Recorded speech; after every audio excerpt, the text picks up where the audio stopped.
Salut à tous, c'est Pierre, j'espère que vous allez bien. Moi je joue du piano et je sais jouer une partie du Gallo Infernal, notamment celle qu'on entend après chaque but du Bayern de Munich. Et là Dortmund a été tellement mauvais que j'ai cru que j'allais l'entendre 6 ou 7 fois. Le Bayern est revenu dans la course au titre et il y a plusieurs choses à dire de ce match. Müller a été dans tous les bons coups, la boulette du gardien, bon ça on va en parler, l'inexistence de Bellingham, il faut qu'on en parle.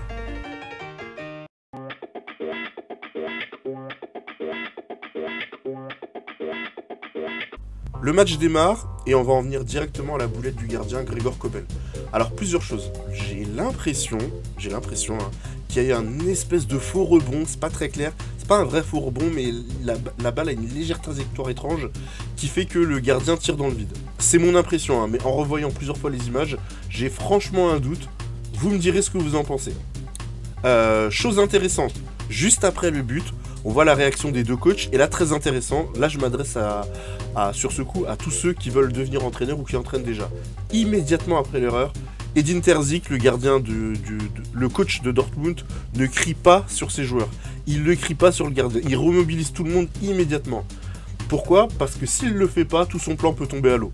Tout son plan.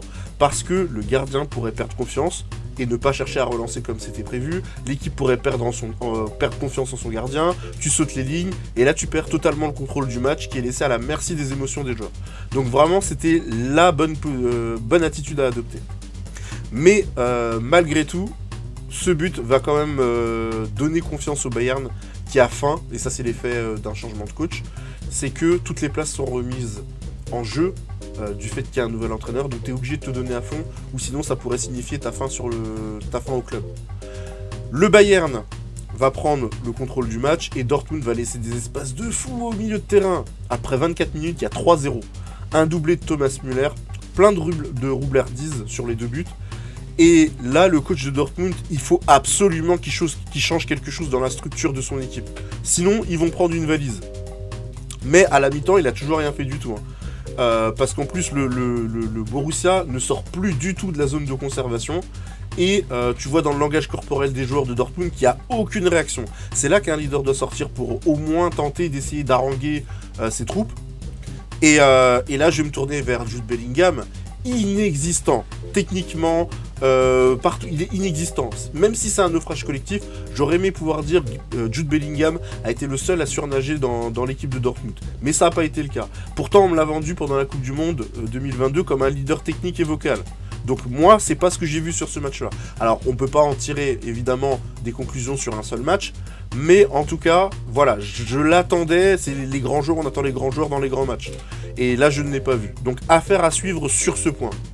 Côté Bayern, il déroule. Et là, franchement, la mi-temps peut se terminer à 5-0 si Coman a plus de réussite. Vraiment, ils sont très bons dans toutes les zones. Müller est dans tous les bons coups. Il décroche, il fait le lien entre le milieu et l'attaque.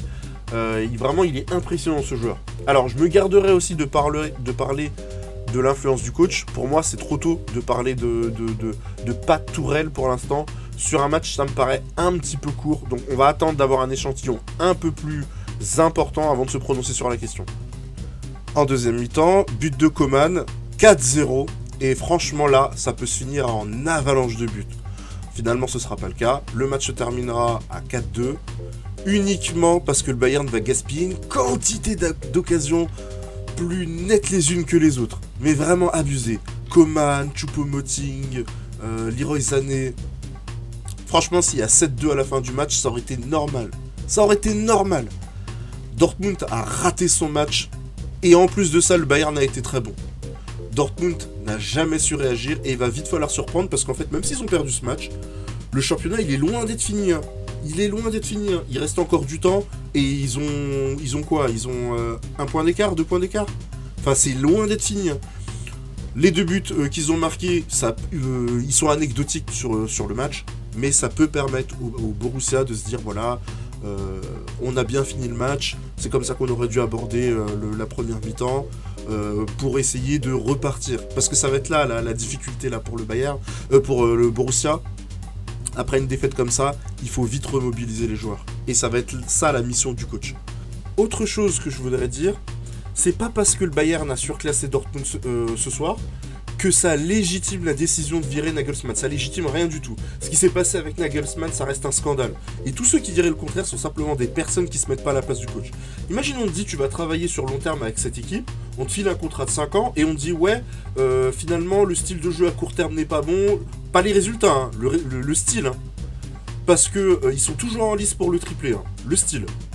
Et on te dit, ouais, bah finalement, le style à court terme, il nous plaît pas, t'es viré. Bah honnêtement, vous seriez beaucoup à trouver ça injuste, si ça vous arrivait. Et je dis ça, que ce soit dans le foot ou autre chose. Donc même si demain, le Bayern gagne la C1, ça restera un scandale jusqu'à ce qu'on m'explique qu'il y avait des différends ouverts entre Nagelsmann et la direction. Et que du coup, ils étaient obligés de s'en séparer. Là, d'accord. Mais j'ai un doute puisque Nagelsmann ne s'y attendait pas.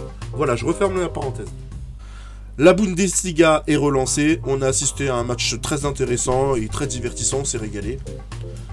Et j'espère que les gros matchs de demain seront du même acabit. Voilà pour cette vidéo. On se donne rendez-vous demain parce qu'on a du lourd qui nous attend. Abonnez-vous pour ne rien rater. Je viens de démarrer une nouvelle série vidéo sur les youtubeurs foot. Allez la voir et dites-moi ce que vous en pensez en commentaire. Et il y a un pack qui va arriver la semaine qui vient là. Et je vous réserve bien d'autres choses. A très bientôt.